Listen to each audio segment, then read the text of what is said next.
السلام علیکم، پروگرام میں آپ کو خوش آمدید۔ میں ہوں مسعود رضا۔ آج کے پروگرام میں بات ہوگی کہ تحریک انصاف کیا اپنا انتخابی نشان بچا پائے گی یا نہیں بچا پائے گی، اگلے الیکشن میں وہ موجود ہوگی یا نہیں موجود ہوگی، اور سیاسی جماعتیں ہماری جو بڑے بڑے بلند و بانگ دعوے کر رہی ہیں کہ انہیں اقتدار ملا تو ایسا کر دیں گے اور ویسا کر دیں گے، تو یہ کیا پہلے اقتدار میں نہیں رہیں؟ اقتدار میں رہیں تو انہوں نے کیا کیا، اور دوبارہ اقتدار ملے گا تو جو یہ دعوے کر رہی ہیں وہ کیسے کریں گی؟ لیکن پہلے ضروری ہے کہ فلسطین پہ ایک مرتبہ پھر اسرائیلی جارحیت شروع ہو چکی ہے، اس کی ضرور بات کی جائے۔ 24 گھنٹے کے دوران 400 سے زائد حملے کیے ہیں اسرائیلی افواج نے غزہ کی پٹی کے اوپر، اور 700 سے زائد معصوم فلسطینیوں کا خون وہاں بہا دیا گیا ہے۔ 24 گھنٹوں میں 700۔ 17 اکتوبر سے اب تک 16,000 سے زائد فلسطینیوں کا قتل عام کیا گیا ہے، اور اس میں 70% آبادی معصوم بچوں اور خواتین کی ہے۔ جو اعداد و شمار میں آپ کو بتا رہا ہوں یہ اس دنیا کے اعداد و شمار ہیں جہاں انسان تو انسان، جانوروں کے بھی حقوق ہیں، جہاں نسل کشی ہو رہی ہے، تاریخ کی بدترین نسل کشی ہو رہی ہے، لیکن اقوام عالم کے لیڈرز انسانی حقوق کے علم بردار قاتلوں کو بم اور اسلحہ فراہم کر رہے ہیں اور اپنی سپورٹ فراہم کر رہے ہیں۔ ان کی عوام مظاہرے کر رہی ہے لیکن حکومتیں ان کے ساتھ ہیں، اور ہم جیسے اسلامی ممالک، 250 ملین کے ملک، ایٹمی قوت ملک، نوجوان آبادی والے ملک، گرم خون والے ملک، ہماری عالم یہ ہے کہ ہم مذمت کے 2 بول بول لیں تو یہی بڑی بات ہے، کیونکہ ہمارے ہاں جو ہمارے لیڈرز ہیں ان کی سب سے بڑی کوشش یہ ہے کہ کس طرح ایک دوسرے کی گردن پہ پیر رکھ کر اقتدار کی کرسی حاصل کی جائے، کس طرح ایک دوسرے کو ڈسکریڈٹ کیا جائے اور خود اقتدار حاصل کیا جائے، اسی تک دو میں سب لگے ہوئے ہیں۔ نواز شریف صاحب کی پارٹی، میاں نواز شریف صاحب کی پارٹی، اس کا موقف یہ ہے کہ اگر انہیں اقتدار ملا تو ملک کے لیے نئے سنہری دور کا آغاز ہوگا۔ تو سوال یہ پیدا ہوتا ہے کہ ابھی 16 مہینے پہلے بھی تو 16 مہینے کی جو حکومت تھی آپ ہی کی تو حکومت تھی، وہ سنہرا دور کہاں گیا، کیوں یاد نہیں آیا؟ مولانا فضل الرحمان صاحب کہتے ہیں کہ وہ اگر اقتدار میں آئے تو آنے کے بعد ہر انسان کا جو حقوق ہیں ان کا تحفظ کیا جائے گا۔ تو کیا جب آپ اقتدار میں تھے اس وقت حقوق کا تحفظ ہو رہا تھا؟ اس وقت جب آپ اقتدار میں نہیں ہیں تب حقوق کا تحفظ ہو رہا ہے؟ نہیں ہو رہا تو اس وقت کلمہ حق بلند نہیں ہو سکتا، اقتدار میں آنے کے بعد ہوگا۔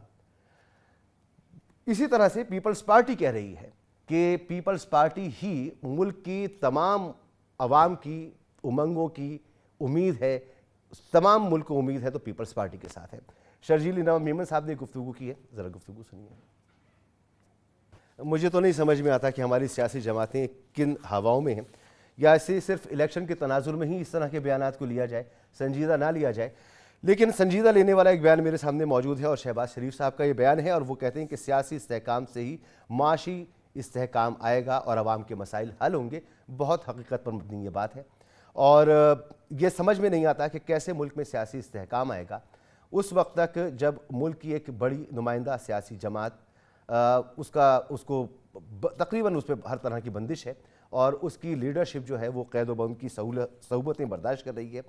اچھا چلیں الیکشن ہو بھی جائے اس کے بغیر تو کیا اس کے بعد استحکام آ جائے گا، سیاسی استحکام آ جائے گا کہ ایک لیڈر جو ہے وہ جیل کے اندر ہوگا، اور باہر جو ہے وہ مہنگائی بھی ہوگی، اور پھر IMF کے پروگرام بھی ہوں گے، اور معاشی بے یقینی بھی ہوگی، اور اسے یقین میں بدلنے کی کوشش بھی ہو رہی ہوگی، اور سیاسی استحکام ہوگا؟ بہت مشکل ہے۔ ایک سیاست کے طالب علم کی حیثیت سے میں سمجھتا ہوں کہ ایسا تقریباً ناممکن ہے۔ علی گوہر بلوچ صاحب میرے ساتھ موجود ہیں، رہنما مسلم لیگ نون کے، ڈاکٹر شرمیلا فاروقی صاحبہ، رہنما پاکستان پیپلز پارٹی، اور جناب ارشاد بھٹی صاحب، سینئر صحافی اور سینئر تجزیہ کار۔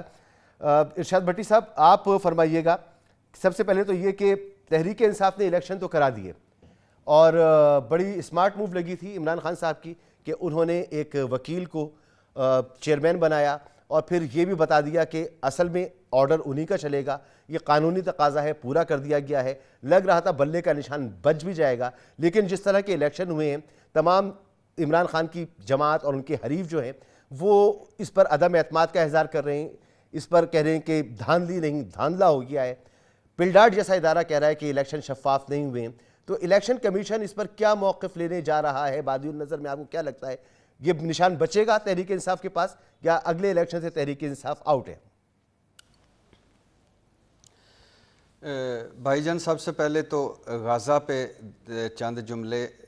جی مسلم امہ شرمناک، OIC شرمناک، اور دنیا جو مہذب دنیا جہاں آپ نے بھی کہا اور ہم سب کو پتہ ہے جانوروں، کتوں، بلیوں کے حقوق ہوتے ہیں، وہاں یہ جو غزہ میں جس طرح 6,500 بچے، 3,500 خواتین سمیت 16,000 شہید ہو گئے ہیں اور ان کا رویہ شرمناک.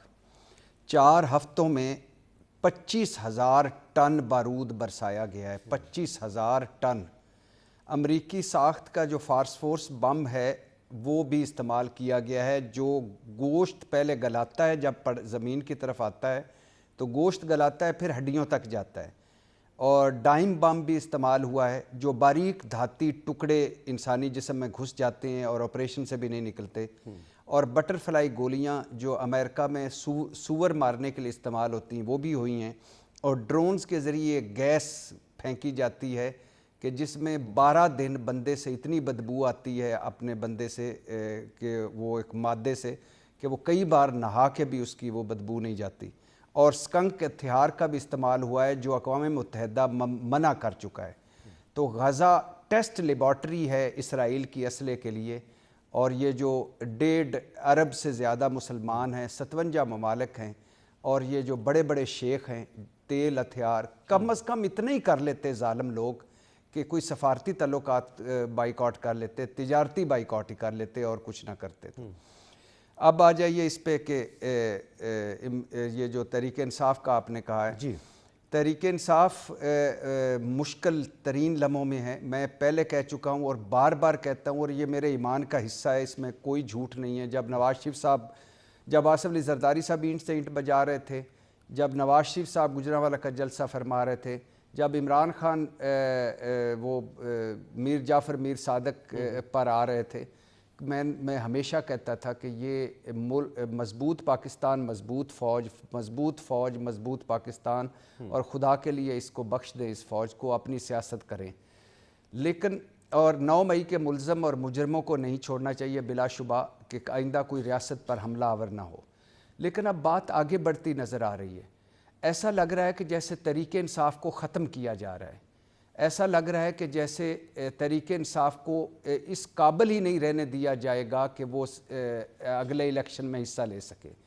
اور بدقسمتی سے تمام وہ منافقت بھری جو پارٹیاں ہیں وہ اس جشن میں شریک ہیں، جو کل تک دعوے کرتے تھے، وعدے کرتے تھے کہ ہم 90 کی سیاست سے آگے آ گئے، ہم جمہوریت، سویلین بالادستی کے لیے سب کو سپیس دیں گے. سارے وہ کام جو عمران خان پر الزام لگتے تھے وہ سارے کر رہے ہیں. کیا لگتے تھے ہمیں دیوار سے لگایا جا رہا ہے، آج تحریک انصاف دیکھ لیں. کیا کہتے جھوٹے من گھڑت مقدمے بنائے جا رہے ہیں، آج تحریک انصاف دیکھ لیں. کیا کہتے تھے ہمیں لیول پلینگ فیلڈ نہیں مل رہی، آج تحریک انصاف دیکھ لیں. اب صورتحال کیا ہے؟ بلہ کیوں اہمیت کا اختیار کر گیا، اہمیت کیوں اختیار کر گیا؟ بلہ اس لیے اہمیت اختیار کر گیا کہ 252 تحریک انصاف کے سیاستدان پارٹی چھوڑ چکے ہیں، اور 252 جب چھوڑ چکے ہیں تو عمران خان جیل میں ہے. تحریک انصاف کا 5% یا 10% 9 مئی میں ملوث ہوگا. یہ اس وقت بھی پاکستان کی سب سے بڑی جماعت ہے، سب سے مقبول جماعت ہے. اور تمام آپ گلیوں محلوں میں جا کے دیکھ لیں، اگر دل پہ ہاتھ رکھ کے دیکھ لیں، تحریک انصاف کا ووٹ بینک اس وقت بھی سب سے زیادہ ہے. تو اب کیا ہوگا؟ اب ایک امید ہے، میں بہت سارے آف دا کیمرہ لیگیوں سے بھی ملا ہوں، پیپلز پارٹی والے دوستوں سے بھی ملا ہوں. ان کو کیا خطرہ ہے کہ الیکشن والے دن پی ٹی آئی کی یوتھ اور خواتین اتنی تعداد میں باہر نہ نکل آئیں کہ ہم ہار جائیں. اور یہ تب اس کے لیے کیا ہوگا؟ بلے کا انتخاب. اگر بلے کا نشان نہیں رہے گا تو تحریک انصاف کو کون کہاں ووٹ دے گا؟ اب یہ واحد ایک سمبل ہے بلے کا نشان جس پر لوگ نکلیں گے، اگر نکلے تو الیکشن والے دن تو ووٹ ڈالیں گے. لہٰذا بلے پر حملہ آور ہے. الیکشن کمیشن کا کردار اس میں بڑا عجیب و غریب ہے. میں کیا لفظ بولوں، الیکشن کمیشن جس کے بارے میں بندیال سپریم کورٹ اور فائز عیسیٰ قاضی سپریم کورٹ دونوں متفق ہیں کہ یہ آئین توڑنے کا مرتکب ہوا ہے. تو 70 دن وہ رکھ چکا, اس کے اوپر بیٹھ چکا, اور اس کے بعد بلے پر مجھے بتائیے کون سی کیا تحریک انصاف کی انٹرا پارٹی الیکشن ہوئے ہیں؟ نہیں ہوئے. سلیکشن ہوئی ہے. کیا وہ الیکشن کروا سکتی تھی اس موقع پہ؟ نہیں کروا سکتی تھی. کیا اب یہ جو الیکشن کروا سکتے ہیں انہوں نے کب الیکشن کروائے ہیں؟ اب نہیں, میں اسی طرف آ رہا ہوں مسعود بھائی, اسی طرف آ رہا ہوں. ایک صرف دو جملے صرف. اب فار ایگزامپل یہ چھوڑ دیجئے کہ یہ اچھی بات ہے کہ گور خان جو ہے وہ انہوں نے چیئرمین بنا دیا. 3 امیدیں لگیں گی کہ بات چیت اس طریقے انصاف سے جو الیکشن میں جائے گی. نمبر 2 دوسرا فیس قابل قبول والا. نمبر 3 آگے بڑھ کے کوئی وہ جو مقدمے ان سے آگے بڑھیں گے. اب مجھے بتائیے کہ پاکستان پیپلز پارٹی زرداری صاحب 4P والے کی پارٹی کے سربراہ ہیں بقول ان کے. جی وہ کیوں ہیں؟ بے نظیر بھٹو کی وصیت سے. اچھا, بلاول بھٹو 3P والی پارٹی کے سربراہ ہیں. اب وہ ہاں مختصر, اب وہ کیوں ہیں؟ کیونکہ بے نظیر بھٹو صاحبہ کے بیٹے ہیں, اور کہیں کوئی الیکشن ہوا ہو یا کہیں کوئی مقابلے میں کوئی کھڑا ہوا اور تو الیکشن ہوا ہو تو ان کے ووٹ اتنے.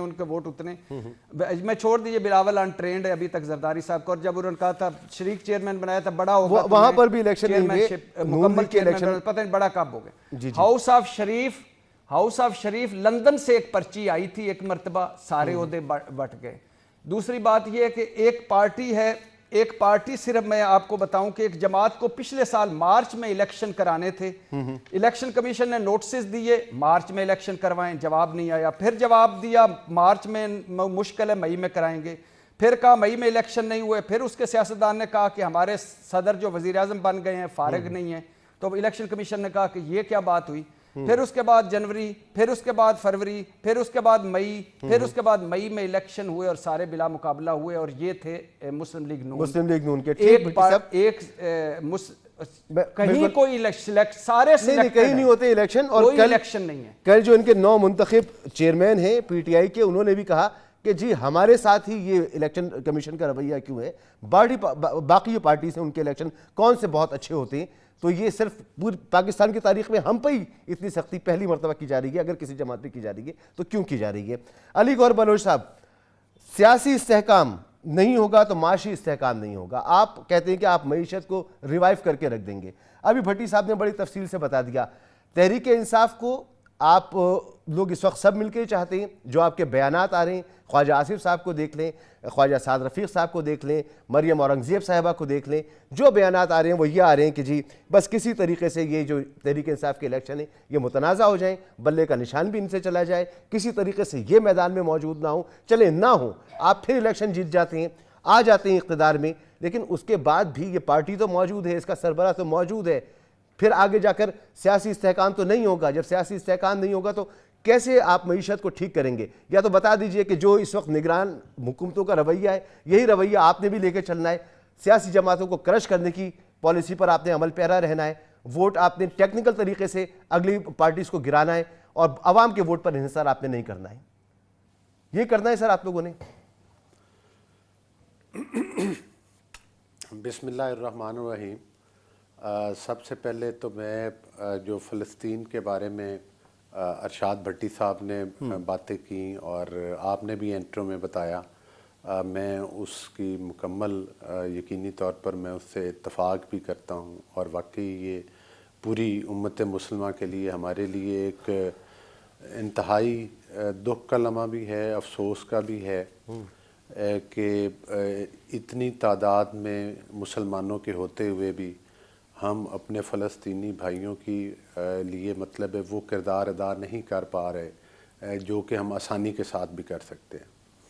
اور اللہ تعالیٰ ان کی مشکلیں انشاءاللہ آسان جی ہم دعائی کر سکتے ہیں علی بھائی, دعائی کر سکتے ہیں. اور کیا آ جائیں ذرا اتنی سیاسی معاملے پر. جی بالکل ٹھیک ہے. دوسری گزارش یہ ہے کہ جو آپ نے باتیں یا جو آپ کا نقطہ نظر ہے, ظاہر ہے کہ بحیثیت ایک جرنلسٹ کے اور جو ارشاد بھٹی صاحب کا ہے وہ سر آنکھوں پر ہے, اور ظاہر ہے کہ بحیثیت ایک صحافی کے آپ دونوں کو یہ حق حاصل ہے کہ آپ ایک اپنی رائے رکھ سکتے ہیں. یہ الگ بات ہے کہ ہم اس سے اتفاق بھی نہیں کرتے اور ہم یہ سمجھتے ہیں کہ آپ بھی تصویر کا صرف ایک پہلو دکھاتے ہیں اور ایک بائسڈ جو تجزیہ ہے نا وہ سامنے لے کر آتے ہیں. بائسڈ کرنا ہوتا تو سر آپ مہمان نہ ہوتے نا, آپ اس لیے مہمان ہیں کہ بائسنس نہ رہے. سر اگر آپ نے جس طرح سے ارشاد بھٹی صاحب کی خاموشی کے ساتھ باتیں سنی, سر آپ الزام لگائیں گے تو جواب سر دستی لے لینا. آپ ہی سے بات ہو رہی ہے, آپ ہی بات کریں سر, کریں.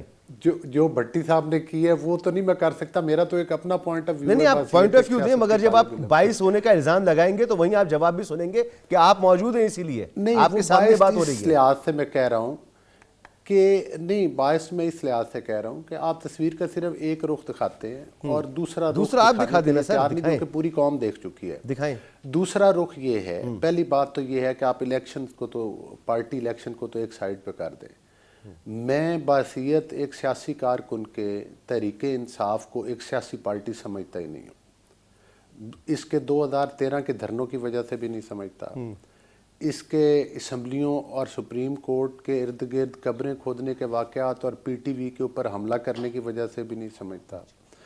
اس کے جب سپریم کورٹ نے فیصلہ دیا کہ آپ نے جو ہے مطلب ہے کہ ریڈ زون کے اندر داخل نہیں ہونا, انہوں نے اس کی بھی وائلیشن کی اور سہولت کاری اور شے ان کو سپریم کورٹ کے ذریعے ملی. میں اس وجہ سے بھی ان کو ایک سیاسی پارٹی نہیں سمجھتا. اگر ان کی پارٹی کے اندر سے تشددازم کو ہٹا دیں تو پھر ان کی سیاست کیا رہتی ہے؟ یہی سیاست ان کی بچتی ہے جو آپ دیکھ رہے ہیں. جس طرح سے یہ تتر بتر ہوئے ہیں, جس طرح سے یہ اکٹھے کیے گئے تھے. علی بھائی ان کو تو نہیں سمجھتے, ایم کیو ایم کو سمجھتے ہیں, دیکھیں ایم کیو ایم کو سمجھتے ہیں, ہاں M Q M Peoples Party کو سمجھتے ہیں. اب جب سے کبھی افضل فقار ہوا کرتی تھی پیپلز پارٹی کے ساتھ. میری گزارش سن لینا, جب سے الطاف حسین اس سے الگ ہوا ہے اس پارٹی کو آپ سیاسی پارٹی اور اس وقت جتنے لوگ ایم کیو ایم میں موجود ہیں اس پورے گلدستے میں, یہ پاکستان کے اندر ہوتے تھے اور الطاف حسین کے اگر آرڈرز ہوتے تھے تو انہی کے ذریعے فالو ہوتے تھے نا, یا نہیں؟ نہیں, اب انہوں نے اپنی ایک لیڈرشپ, اب اپنی لیڈرشپ انہوں نے بنائی. سر یہ کرنے والا کون تھا اس کے اندر؟ اگرچہ ان کو اگرچہ اس طرح تو دیکھیں نا, جب 9 مئی کے واقعات ہوئے اور پی ٹی آئی کے سرغنہ کا پتہ چلا کہ سب سے بڑی دہشت گردی کروانے والا تو یہ اور کرنے والا, اور جب 12 اکتوبر کے واقعات ہوئے تھے سر اسلام آباد, میری گزارش تو سن لینا. میں کہہ رہا ہوں مسعود کہتے چلے جائیں نا ساتھ ساتھ. آپ سے بھٹی صاحب سے ہو سکتا ہے میری باتوں سے آپ اتفاق نہ کریں, لیکن سن تو لینا, گزارش تو سن. جی میں یہ کہہ رہا ہوں کہ جب یہ گیا تھا اسلام آباد کی طرف, اس نے موو کیا تھا, جب یہ گرفتار ہوا تھا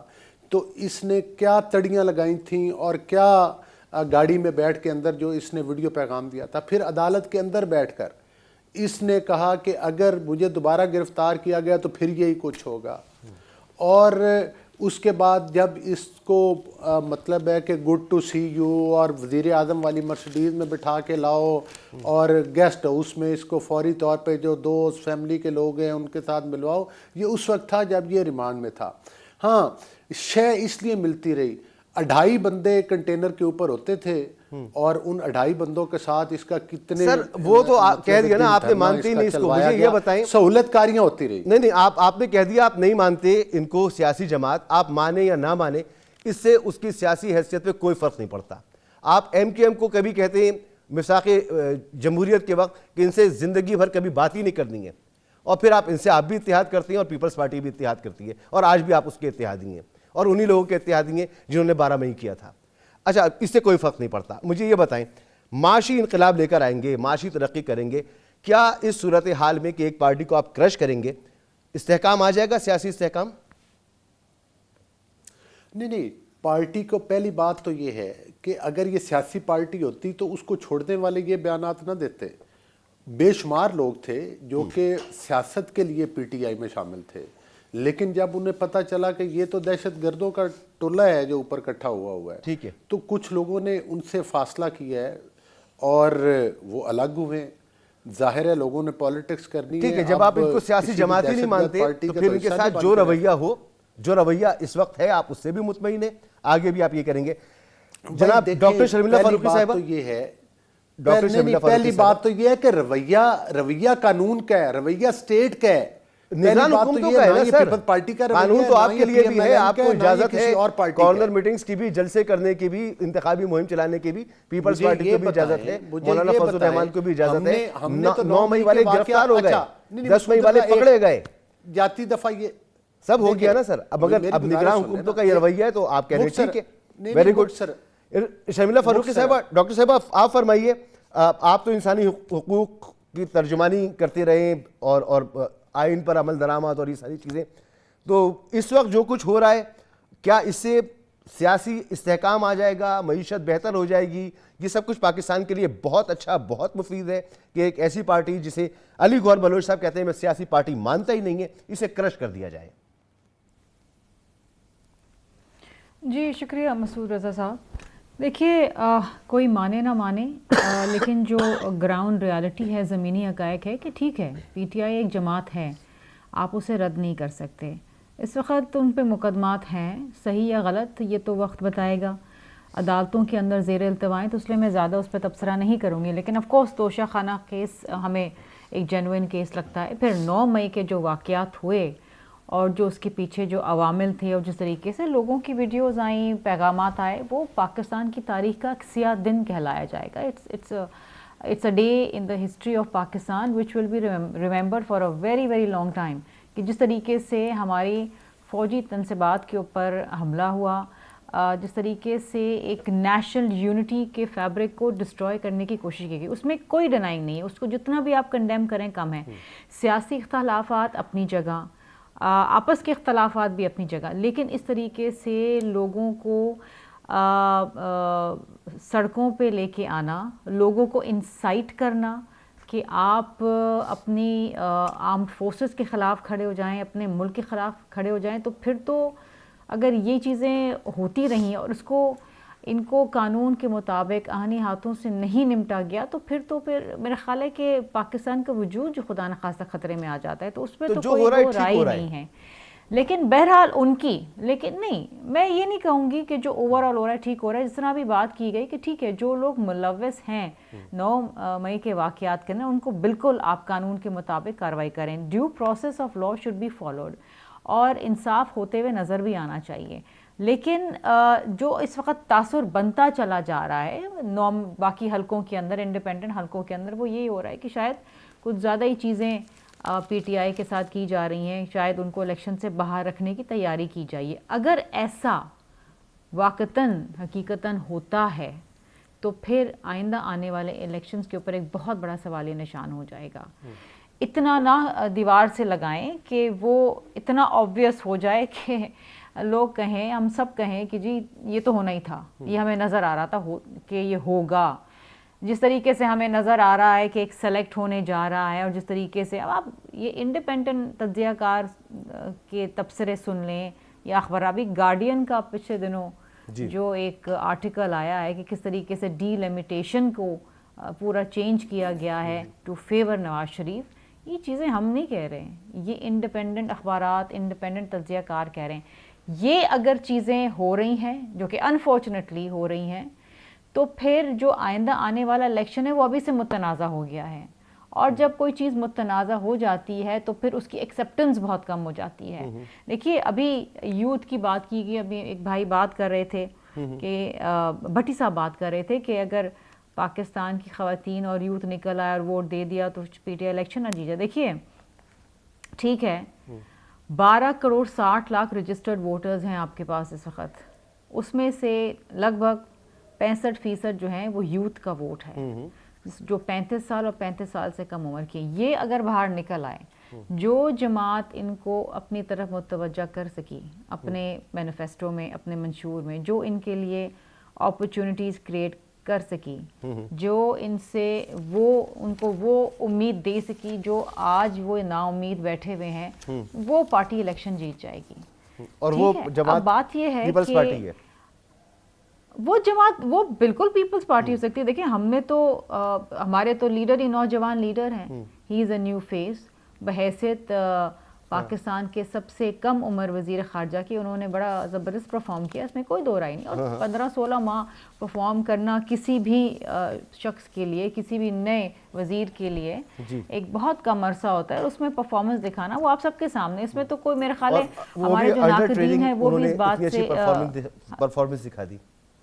دیکھیے انڈر ٹریننگ، مسعود رضا صاحب میں آپ کو بتاؤں، جب بینظیر بھٹو شہید صاحبہ 35 سال کی عمر میں پرائم منسٹر بنی تھی، ان کی کسی اسکول میں ٹریننگ نہیں ہوئی تھی to be the prime minister. وزیر خارجہ جب بلاول بھٹو زرداری صاحب بنے تھے تو کوئی اسکول سے ٹریننگ حاصل کر کے نہیں آئے تھے. نواز شریف صاحب کی بھی نہیں ہوئی تھی. اسی طریقے سے دیکھیے نواز شریف صاحب بھی نہیں، جب وہ بنے تھے پنجاب کے وزیر اعلیٰ تو کہیں سے ٹریننگ حاصل کر کے تو نہیں آئے تھے. سیاست تھی نا، سیاست تھی، خاندانی سیاست تھی. مگر بلاول صاحب تو پڑھ کر آئے ہیں. زرداری صاحب نے اپنی والدہ سے سیکھا، اپنے والد صاحب سے سیکھا. اس طرح بالکل دیکھیے تعلیم ایک تو ہوتی ہے نا، تعلیم کے مگر کیوں پھر دیکھیں آپ نے ذکر کر ہی دیا، مگر پھر یہ بتائیں نا کہ ایک ایسے وقت پر جب آپ الیکشن میں جا رہے ہیں، آپ کے پوسٹر بوائے بلاول جو جن کے لیے آپ کے لوگ نعرے لگا رہے ہیں بلاول وزیر اعظم، اور ان کے والد صاحب کہہ رہے ہیں ابھی تو ان کی ٹریننگ ہو رہی ہے، ابھی تو وہ تیاری نہیں ہے، اور پھر کہہ رہے ہیں کہ اگر وزیر اعظم آپ ان کو بنائیں، یوتھ کا نمائندہ بنائیں اور انہیں لیڈر بنائیں، تو کیا یہ پاکستان انڈر ٹریننگ لوگوں کے ذریعے ہی چلتا رہے گا؟ یہ اتنے مشکل حالات میں بھی ایک ایسے وزیر اعظم کی ضرورت ہے جو بھی تیاری نہیں ہے. آصف علی زرداری صاحب نے تو یہ بھی کہا کہ میں بھی سیکھ رہا ہوں، اس عمر میں بھی سیکھ رہا ہوں، اور سیکھا ہے، غلطیاں بھی کی ہیں. بات یہ ہے کہ ایک باپ کے لیے اس کا بیٹا ہمیشہ بچہ ہی ہوتا ہے اور بیٹا ہی رہتا ہے. اور جو سیاسی بصیرت آصف علی زرداری صاحب کی ہے، وہ شاید سیاسی بصیرت اس وقت کسی کی، ہم میں سے کسی کی بھی نہیں، بلاول بھٹو زرداری صاحب کی بھی نہیں ہے. اسی لیے بھی بلوچستان کے جلسے میں زرداری صاحب نے کہا نا کہ جو کچھ ہم نے سیکھا ہے وہ ہم بلاول کو ٹرانسفر کریں، سکھائیں گے. تو عمر میں فرق ہے نا، وہ 70 سالہ شخصیت ہے، جس انداز سے یہ گفتگو ہو گئی ہے، اب وہ اس کو اگر آپ نے اوور کم کرنا ہے تو کریں، مگر یہ گفتگو تو ہو گئی ہے اس انداز سے. ہمارا یہ معاملہ نہیں ہے، ہمارا معاملہ تو یہ ہے کہ آنے والے وقت میں پاکستان میں سیاسی استحکام آئے گا یا نہیں آئے گا. کیا پہلے پاکستان سے کوئی سیاسی جماعت مائنس ہوئی ہے؟ کوئی لیڈر مائنس ہوا ہے؟ مائنس ہونے والا اس وقت بھی، اب تک جو لوگ بھی مائنس ہوئے ہیں وہ اب بھی اتنی قوت رکھتے ہیں کہ اگر ان پہ پابندیاں نہ ہوں تو وہ پاکستان کی سیاست کا نقشہ بدل سکتے ہیں اگر انہیں آزادی مل جائے. تو یہ تھریٹ ہر وقت موجود رہے گا، خود سیاسی جماعتوں کے لیے موجود رہے گا. آج اگر کسی کے اوپر پابندی ہے تو کل کسی اور پہ پابندی ہو سکتی ہے. آج کوئی کسی کے خلاف استعمال ہو رہا ہے تو کل کوئی کسی کے خلاف استعمال ہو جائے گا. یہی سب کچھ تو ختم کرنے کے دعوے کرتی تھے جب آپ نے چارٹر آف ڈیموکریسی کیا تھا، لیکن آج آپ اس سے پھر چکے ہیں. ایک بریک کے بعد اسی گفتگو کو آگے بڑھاتے ہیں.